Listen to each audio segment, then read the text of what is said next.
अस्सलाम वालेकुम। मेरा नाम डॉक्टर सबीन नूफल है। मैं एक कंसल्टेंट वैस्कुलर और एंडोवैस्कुलर सर्जन हूँ। खून की रगों की तमाम बीमारियों के इलाज, चाहे वो दवाई के ज़रिए है, ऑपरेशन के ज़रिए है या और बग़ैर ऑपरेशन के यानी एंडोवैस्कुलर तरीके से खून की रगों के अंदर से ट्रैवल करके जो इलाज होता है, ये तमाम तर इलाज मैं प्रोवाइड करता हूँ। तो सर ये वेरिकोवेन्स क्या होता है? वेरिकोज वेन्स देखें एक बीमारी है जिसके अंदर आपकी टांगों के अंदर ब्लड सर्कुलेशन ख़राब हो जाती है। इसमें जो खून आने वाली रगें हैं वो तो ठीक काम कर रही होती हैं, खून आता तो नॉर्मल तरीके से है लेकिन सही तरह वापस नहीं जा पाता। तो इस वापस ना जा पाने की वजह से आपकी जो ब्लड वेसल्स हैं वो थोड़ा सूज जाती हैं, नीली रंग की आपको बड़ी बड़ी नज़र आ सकती हैं कुछ सूरत हाल के अंदर, और वक्त के साथ साथ ये टांगों के अंदर कुछ हद तक तकलीफ़ और प्रॉब्लम्स भी पैदा करती हैं, जैसे कि ज़ख़म पैदा कर देना, सोजन पैदा कर देना। ये तमाम तर चीज़ें वेरिकोज वेन्स में शामिल हैं। सर वेरिकोज वेन ख़तरनाक है या सिर्फ कॉस्मेटिक पॉइंट ऑफ व्यू से लोग इसका इलाज करवाते हैं? फर्स्ट ऑफ ऑल कॉस्मेटिक इलाज तो इसको बिल्कुल भी नहीं कहा जा सकता। वेरिकोज वेन्स का इलाज अक्सर औकात ये मरीज़ भी हमसे पूछना चाहते हैं कि इसमें हमें कोई तकलीफ़ नहीं है, कोई प्रॉब्लम नहीं है, तो इसका इलाज क्यों करवाया जाए। तो इस क्यों की वजह बड़ी सिंपल सी है। वेरिकोज वेन्स एक ऐसी बीमारी है जो कि प्रोग्रेसिव है, यानी कि वक्त के साथ साथ बढ़ती रहती है, रुकती नहीं है, ना ही वापस होती है। और जब ये प्रॉब्लम बढ़ेगी ओवर टाइम तो वक्त के साथ साथ इस बढ़ने में मरीज़ को लेटर स्टेजेस के अंदर एड़ियों के पास कुछ ज़ख़म बनना शुरू हो जाते हैं, काले रंग के बड़े बड़े निशान पड़ना शुरू हो जाते हैं, जल्द के मसले मसाइल होते हैं, और इसके साथ साथ टांग मुकम्मल सूज जाती है, यानी कि परमानेंट सूज जाती है। और इन प्रॉब्लम्स के साथ साथ टांगों के अंदर शदीद बेचैनी, शदीद तकलीफ़ और थकावट महसूस होती है दिन के आखिर में। इन सारी लेट स्टेज ऑफ डिज़ीज़ को बचाने के लिए, यानी कि मरीज़ के अंदर ये सारी प्रॉब्लम्स ना हो, इस वजह से मरीज़ को वक्त पे वेरिकोज वेन्स का इलाज करवाना ज़रूरी होता है। तो ये कॉस्मेटिक प्रॉब्लम बिल्कुल भी नहीं है। और कुछ ऐसे मरीज़ डेफिनेटली हमारे पास ऐसे भी आते हैं जिनके अंदर वेन्स की कुछ प्रोमिनेंट हुई हुई होती हैं, नज़र आ रही होती हैं, लेकिन उनके अंदर बिल्कुल भी बीमारी नहीं होती। तो इन मरीज़ों का हम यूजुअली कोई ट्रीटमेंट ऑफ़र नहीं करते। वेरिकोज वेन्स के पीछे एक वजह नहीं होती, अक्सर औकात इसके पीछे 5-6 रिस्क फैक्टर्स हैं, मतलब 5-6 ऐसे हालात हैं जिनके अंदर ये वेरिकोज वेन्स बन सकती हैं। इनमें आम तौर पे जो कॉमन चीज़ें हैं, वज़न का ज़्यादा होना, वेट ज़्यादा होना, ओवरवेट होना, इसके साथ ये तमाम तर लोग जो ज़्यादा देर खड़े रहते हैं, मिसाल के तौर पे टीचर्स, डॉक्टर्स, सिक्योरिटी गार्ड्स और तमाम तरह ऐसी नौकरियां या जॉब्स जिनके अंदर ज़्यादा देर खड़े रहना शामिल होता है, उनके अंदर इसका रिस्क बढ़ जाता है। इसके साथ साथ ख़वातीन के अंदर मर्दों के मुकाबले में थोड़ा रिस्क ज़्यादा होता है फीमेल हार्मोन्स की वजह से। प्रेगनेंसी और प्रेगनेंसी के बाद जो जिस्म के अंदर चेंजेस होती हैं उनकी वजह से भी वेरिकोज वेन्स का पैदा होने का डर होता है।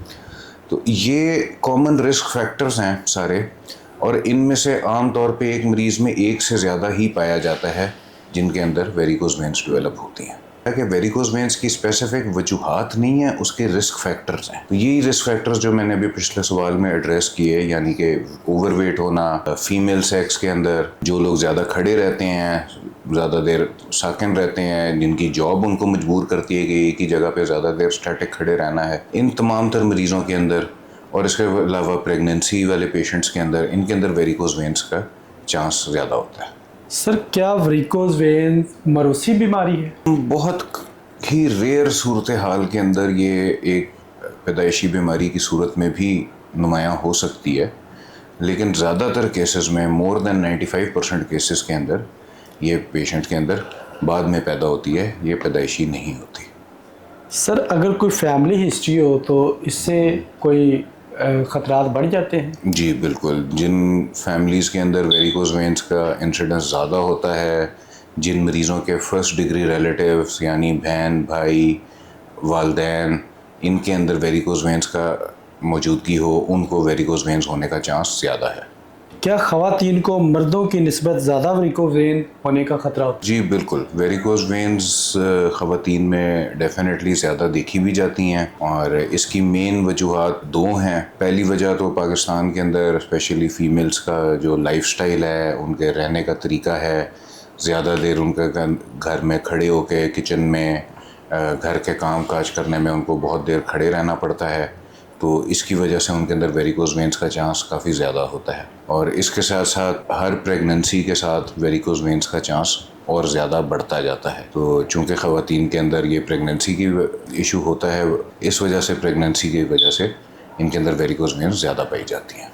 सर, वेरिकोज़ वेन की आम इलामात क्या है? जब शुरू की बीमारी होती है उसके अंदर सिर्फ हल्के से ब्लू कलर के निशान या जिनको हम स्पाइडर वेन्स कहते हैं, छोटी छोटी रगें नज़र आना शुरू हो जाती हैं टांगों के ऊपर। इसके साथ साथ कुछ हद तक सूजन भी हो सकती है। जैसे जैसे वक्त गुजरता जाता है, सूजन के बाद उनके अंदर थोड़ी थोड़ी तकलीफ़, बेचैनी, थकावट महसूस होती है टांग के अंदर। टांग के पिछले हिस्सों में, पिंडलियों में ख़ास तौर पे ये बहुत कॉमन है। और जब फर्दर स्टेज गुजरती है मरीज़ की, तो उसके अंदर जो है उनकी एड़ियों के पास पहले जल्द ख़राब होना शुरू हो जाती है, सख्त हो जाती है, उसका रंग चेंज थोड़ा थोड़ा हो जाता है, ब्राउन कलर की या ब्लैक कलर की स्किन होना शुरू हो जाती है। और फाइनली जो आखिरी स्टेज होती है बीमारी की, उसमें एड़ियों के पास कुछ ज़ख़म बनना शुरू हो जाते हैं, जो कि बिल्कुल किसी भी पट्टी करने से या किसी आम तरीके से ठीक नहीं होते। सर, वेरिकोज़ वेन और स्पाइडर वेन्स में कोई फ़र्क होता है?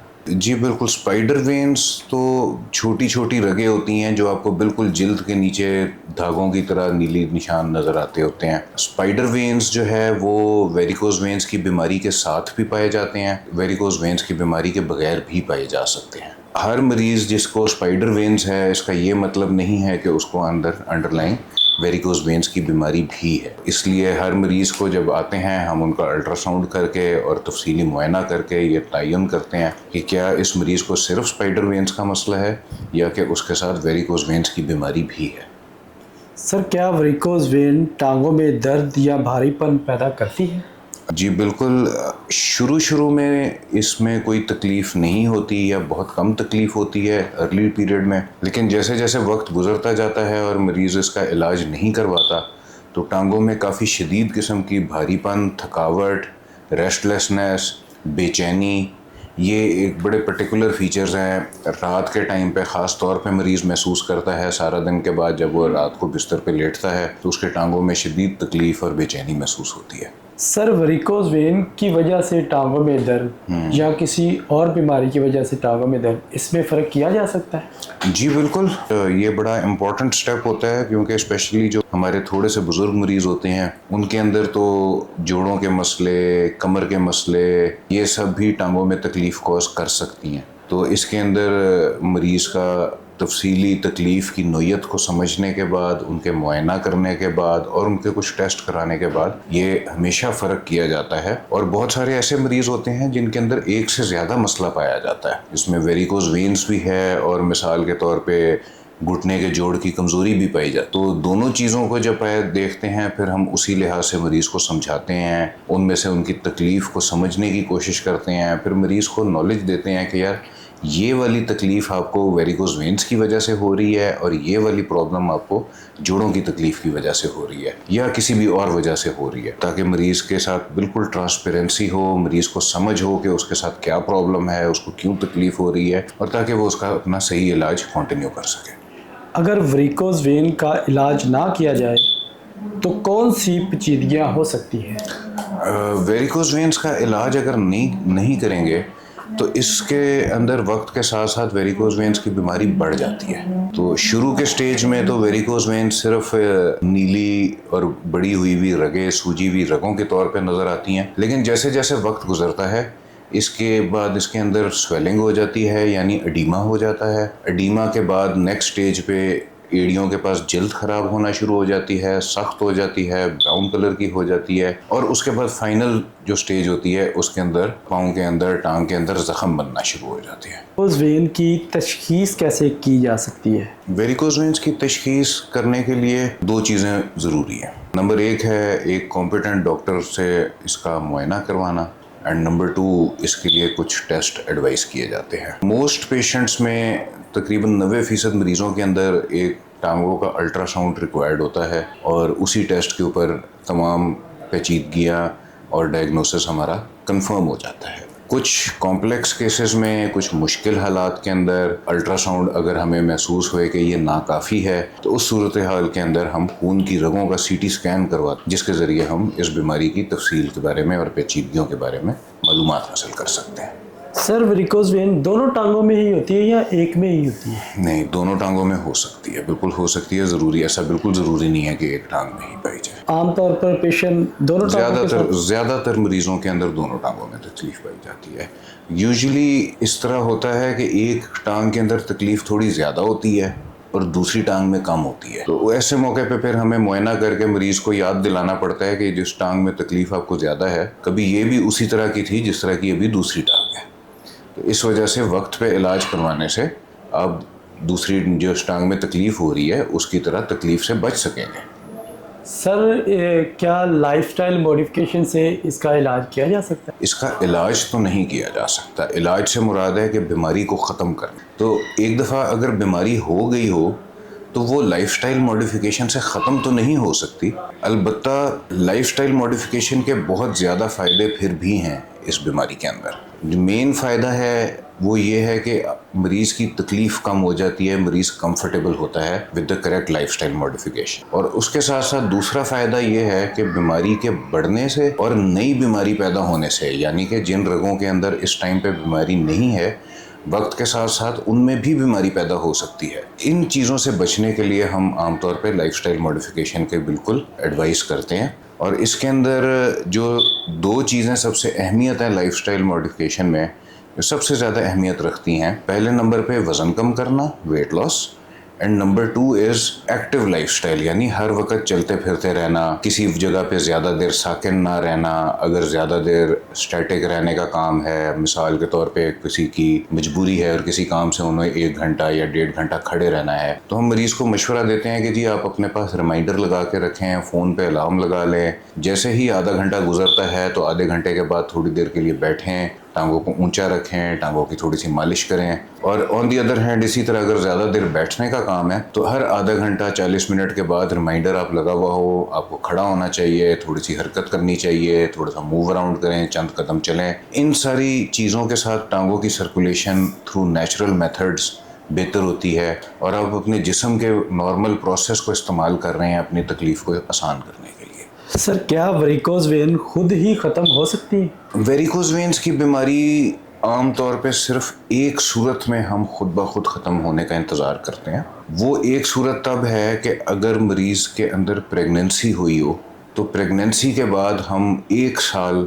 इंतज़ार करते हैं कि वेरिकोज वेन्स खुद ब खुद ख़त्म हो जाए। तो 70 से 80% मरीज़ों के अंदर जिनको प्रेगनेंसी के दौरान वेरिकोज वेन्स पैदा शुरू होती हैं, वो ख़त्म हो जाती हैं प्रेगनेंसी ख़त्म होने के 1 साल के अंदर अंदर। तो 1 साल बाद जितनी बीमारी रह जाती है उनका इलाज किया जाता है। इसके अलावा वेरिकोज वेन्स को खुद ब खुद ख़त्म होने का चांस नहीं होता। और जब एक दफ़ा ये बीमारी हो जाए तो खामोशी के साथ ये बढ़ती रहती है और फाइनली ज़्यादा तकलीफ़ कॉज करती है। इस वजह से इसका इंतज़ार नहीं करना चाहिए और इसका सही इलाज वक्त पे करवा लें। बगैर सर्जरी के इलाज के कोई तरीक़ाकार हैं? देखें, सर्जरी एक बड़ा फेयर ऑप्शन है इसके इलाज का, इसमें कोई शक नहीं है। और दुनिया में 30-40 साल से वो एक स्टैंडर्ड ऑफ केयर है इसको इलाज करने का। लेकिन इन अभी रिसेंट वक्तों के अंदर कुछ नई ऐसी टेक्नोलॉजीज़, कोई नई ऐसी टेक्निक्स आ चुकी हैं जिनके ज़रिए वेरिकोज वेन्स के सर्जरी अवॉइड की जा सकती है। बेसिकली सर्जरी के दौरान हम लोग जितनी भी ख़राब रगें होती हैं या प्रॉब्लमेटिक ब्लड वेसल्स हैं, उनको कट लगा के हम जिस्म से निकाल देते होते हैं। तो जो ये नए मेथड्स हैं जिसमें कुछ लेज़र और कुछ स्क्लेरोथेरेपी की ऑप्शंस हैं, इनके अंदर इन रगों को, ख़राब रगों को निकाला नहीं जाता, इनको अपनी जगह पे छोड़ देते हैं। लेकिन इनको साथ कोई ऐसा प्रोसेस किया जाता है जिसके ज़रिए ये बंद हो जाती हैं, सुखड़ जाती हैं और इनके अंदर से खून का बहाव ख़त्म हो जाता है। तो जब उस रग में से खून का बहाव टोटली बंद हो जाएगा, इफ़ेक्ट मरीज़ के ऊपर वैसा ही होगा जैसे ऑपरेशन करके उस रग को बाहर निकालने का है। लेज़र, रेडियो फ्रीक्वेंसी और स्क्लेरोथेरेपी।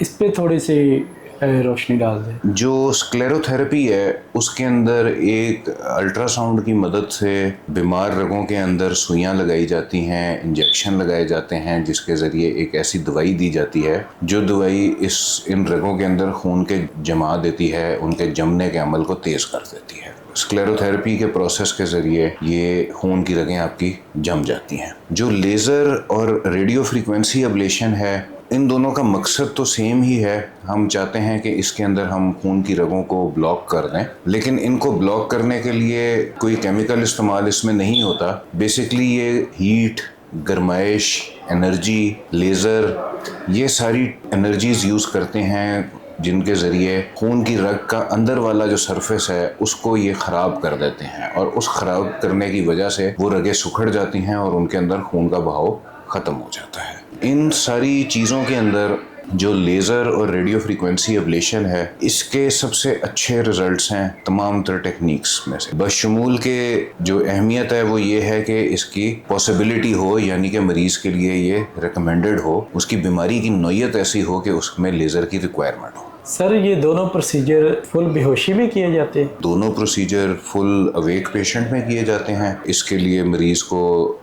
ना तो हॉस्पिटल में किसी दाखिल होने की ज़रूरत पड़ती है, ना ही कोई स्टिच लगता है, ना ही कोई कट लगता है। यूजुअली हम प्रोसीजर ख़त्म होने के आधे घंटे बाद मरीज़ को घर के लिए डिस्चार्ज भी कर देते हैं। सर, इसमें कोई इस किस्म के भी पेशेंट होते हैं जिनकी सर्जरी करनी पड़ती है? ये तो आपने नॉन सर्जिकल टेक्निक्स बताई है। जी, बहुत अच्छा सवाल है। आजकल के दौर में सर्जरी का रोल डेफिनेटली है, लेकिन बहुत बहुत मखसूस हो गया हुआ है। तो आज से चंद साल पहले तक हम लोग मेजॉरिटी सर्जरीज करते होते थे। अब कंडीशन इस तरह है कि शायद साल की 1 या 2 मरीजों को सर्जरी की रिक्वायरमेंट होती है। इसका जो क्राइटेरिया है वो हम जब मुआयना करते हैं और ख़ुद अल्ट्रासाउंड करते हैं, उसमें हमें पता चलता है कि जो वेरिकोसिटीज़ हैं, जो वेरिकोज वेन्स हैं, उनका अगर साइज़ एक क्रिटिकल लिमिट से ज़्यादा बड़ा हो तो उसके अंदर लेज़र और स्क्लेरोथेरेपी इफ़ेक्टिव नहीं होती और उसमें उसकी रगें बंद नहीं हो पाती। इसलिए उन मरीज़ों में आज भी सर्जरी नंबर 1 चॉइस है। इस वजह से ये बहुत ज़रूरी है कि आप ऐसी जगह से इसका इलाज करवाएं जो ये तमाम तर पेचीदगियाँ और फिनेस समझता है इस बीमारी के बारे में, ताकि आपको बेस्ट इलाज दिया जा सके। सर, सर्जरी के दौरान ये जो ख़राब रगें हैं, इनको आप निकाल देते हैं? जी, सर्जरी के दौरान इन ख़राब रगों को निकाल दिया जाता है जिस्म से। तो सर, निकालने से कोई बदन पे या जिस्म पे, टांगों पे कोई इफेक्ट तो नहीं इनका होता? आमतौर पे बिल्कुल भी इफेक्ट नहीं होता। देखिए, रिस्क तो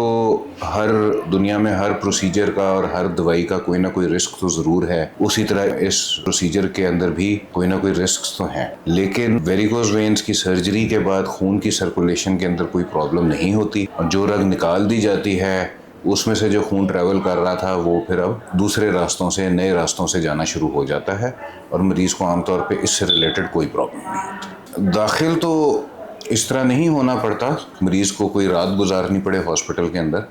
आमतौर पे पेशेंट को सेम डे फ्री कर दिया जाता है। ये प्रोसीजर बिल्कुल मिनिमल सा तकलीफ़देह होता है। जितनी को दर्द आपको एक आईवी लाइन या कोई भी सुई या ब्लड का सैंपल देते हुए, सुई लगवाते हुए इंजेक्शन की होती है, तकरीबन इतनी ही पेन होती है इस प्रोसीजर की। तो सर, इलाज के बाद सेहतयाबी में कितना वक्त लगता है? ये डिपेंड करता है कि मरीज़ की पहले इलाज से पहले बीमारी कितनी एडवांस्ड है। जो अर्ली स्टेज मरीज़ के पेशेंट्स होते हैं, उनके अंदर तो चंद दिनों के अंदर ही पेशेंट अच्छा रिकवर कर जाता है। जिनके अंदर काफ़ी एडवांस डिजीज़ होती है, लेट स्टेज डिजीज़ होती है, स्पेशली जिन मरीज़ों के अंदर जख्म बन चुके हुए होते हैं एड़ियों के पास, इन मरीज़ों के अंदर काफ़ी टाइम लगता है। आमतौर कई दफ़ा उन लोगों को 2-3 दफ़ा ये स्क्लेरोथेरेपी वाला इलाज करना पड़ता है, तो उसके बाद इनकी ब्लड वेसल्स सही तरह बंद हो पाती है। सर, इसके इलाज के बाद मरीज़ को दवाइयों पे रहना पड़ता है, या इसके इलाज के बाद मरीज़ों को हम सिर्फ 1 हफ्ते के लिए कुछ दवाइयाँ देते हैं और 1 वीक के बाद इनकी कोई मेडिसिन नहीं होती। सर, क्या इलाज के बाद वेरिकोज वेन दोबारा होने का खदशा होता है? ये भी एक बड़ा अहम सवाल है, और ये सवाल वो सवाल है जो अक्सर औक़ात मरीज़ हमसे पूछते हैं। तो इसमें जो पेचीदगी होती है वो ये होती है कि जिन वेरिकोज वेन्स को एक दफ़ा सही तरह ट्रीट कर दिया जाए उनके अंदर तो दोबारा होने का चांस बहुत कम होता है, 2%, 3% से भी कम होता है। बहुत से मरीज़ हमारे पास 2 वजूहात की वजह से आती है। पहली वजह ये होती है कि उनका जब फर्स्ट टाइम ट्रीटमेंट किया जाता है, इलाज किया जाता है, तो वही इनकम्प्लीट होता है और उसके अंदर कुछ रगें वक्त के साथ ज़्यादा नुमायाँ हो जाती हैं, जो कि पहले इतनी नुमायाँ नहीं थी, लेकिन होती वो पहले भी बीमार रगें ही हैं। तो उसके अंदर कोई ऐसा नहीं होता कि वो बीमारी दोबारा हो गई होती है, बेसिकली वो बीमारी कम्प्लीटली ट्रीट ही नहीं हुई होती। दूसरी सूरत हाल इसमें ये होती है कि टांग के अंदर बहुत सारी ऐसी रगें होती हैं, जब भी मैं इलाज करूं पेशेंट का, तो उसके अंदर ऐसी ब्लड वेसल्स होती हैं जो कि नॉर्मल होती हैं, जिनके अंदर बिल्कुल भी बीमारी नहीं होती। वक्त के साथ साथ उन रगों के अंदर भी बीमारी पैदा होने का चांस होता है और इस नई बीमारी के पैदा होने को मरीज़ कंफ्यूज कर रहा होता है कि ये वेरिकोज वेन्स मुझे दोबारा से हो गया है, हालांकि उसका जिस हिस्से के अंदर पहले बीमारी थी वो बिल्कुल ठीक ट्रीट हुई हुई होती है। अभी उसके अंदर न्यू डिजीज़ पैदा हो रही है, यानी कि नई बीमारी पैदा हो रही है। सर, कंप्रेशन जराबें कितनी मुयस्सर हैं? कंप्रेशन जराबें बहुत ज़्यादा अहम चीज़ है, बहुत ज़्यादा अहम हिस्सा है वेरिकोज वेन्स के इलाज का, और इसका इस्तेमाल मरीज़ को एज अर्ली एज पॉसिबल कर देना चाहिए। किसी किस्म का भी लेज़र या ऑपरेशन करवाने से पहले ही कंप्रेशन स्टॉकिंग्स रेगुलर यूज़ हो रही होनी चाहिए, और तफ्तीश के मुताबिक जो मरीज़ वेरिकोज वेन्स के इलाज से पहले स्टॉकिंग्स का इस्तेमाल रेगुलर कर रहे होते हैं, आम तौर पे उनकी बीमारी ज़्यादा जल्दी ठीक हो जाती है, उनको तकलीफ़ कम होती है, उनको ओवरऑल प्रॉब्लम कम फेस होती है, अर्ली रिकवरी की तरफ हो जाता है। वेरिकोज वेन्स को बिगड़ने से 2 तरीक़ों से बचाया जा सकता है। नंबर 1 इज़ लाइफस्टाइल चेंजेस जो मैंने बताई हैं, वेट कम करना और एक्टिव लाइफस्टाइल के साथ जीना, एंड नंबर 2 इज़ इसका वक्त पे इलाज कराना। क्या वर्जिश वेरिकोज वेन के लिए फ़ायदेमंद है या नुकसानदेह? वर्जिश नुकसानदेह तो बिल्कुल भी नहीं है वेरिकोज वेन्स के लिए, और फ़ायदेमंद वो इस तरीके से है कि जब मरीज़ वेरिकोज वेन्स के पेशेंट को मैं बताता हूँ कि आपने इस तरह एक्सरसाइज करनी है या इतनी वॉक करनी है, तो उसका बेसिकली मकसद ये होता है कि एक्सरसाइज करने से वेरिकोज वेन्स के जिन मरीज़ों के अंदर टांगों में तकलीफ़ हो रही है, ये तकलीफ़ बहुत बेहतर हो जाती है। इससे वेरिकोज वेन्स का इलाज नहीं होता, इससे वेरिकोज वेन्स ख़त्म नहीं होती, लेकिन इससे वेरिकोज वेन्स की होने की वजह से जो थकावट, तकलीफ़, बेचैनी और दर्द महसूस कर रहा होता है मरीज़, वो सिग्निफिकेंटली बेहतर। ये मरीज़ अगर अपना वज़न कम कर लेते हैं तो इससे कुछ बेहतरी हो सकती है? जी बिल्कुल, इससे वज़न कम करने से उनकी एक तो ऑलरेडी जो बीमारी है उसके अंदर उनकी तकलीफ़ कम हो जाएगी, और सेकेंडली वज़न कम करने का सबसे बड़ा एडवांटेज ये है कि जो नई बीमारी का पैदा होना है, यानी कि जो रगें इस वक्त नॉर्मल हैं, उनके अंदर कुछ सालों बाद वेरिकोज वेन्स की बीमारी ना हो, इसके बचाव के लिए वेट लॉस बहुत ज़्यादा अहम। सर, वेरिकोज वेन के मरीज़ों के लिए आपका पैगाम क्या है? वेरिकोज वेन्स के मरीज़ों के लिए मेरा पैगाम ये है कि अब दुनिया बदल गई है। इसका इलाज पहले नो डाउट बहुत मुश्किल होता था। इसकी जो सर्जरी है उसके अंदर पूरी टांग के ऊपर बहुत ज़्यादा 15-18 के करीब कट्स लगाए जाते हैं, टांके लगाए जाते हैं, उन ज़ख्मों का ख्याल रखना, उसकी तकलीफ़ बर्दाश्त करना, तो ये सब कुछ एक ज़माने में तो बहुत मुश्किल हुआ करता था, लेकिन नई एडवांसमेंट्स के साथ, नई टेक्निक्स के साथ, स्पेशली लेज़र के बाद, अब इसका इलाज ना सिर्फ काफ़ी आसान हो गया है बल्कि ईजी भी हो गया है, और इसको अच्छे सर्विसेज प्रोवाइड करने वाले लोग भी ईजिली अवेलेबल हैं। तो मेरा ये बहुत अहम पैगाम ये है कि खामोशी में अपने आप को तकलीफ़ पहुंचाने का बिल्कुल कोई फ़ायदा नहीं है, और एक चीज़ है जिसका आपको पता है कि वक्त के साथ इसने बढ़ना ही है, इसलिए बहुत ज़्यादा हाईली रिकमेंडेड है कि इसका आप वक्त पे इलाज करवा लें ताकि बाद में आप मुश्किलात से बच सकें। Thank you very much.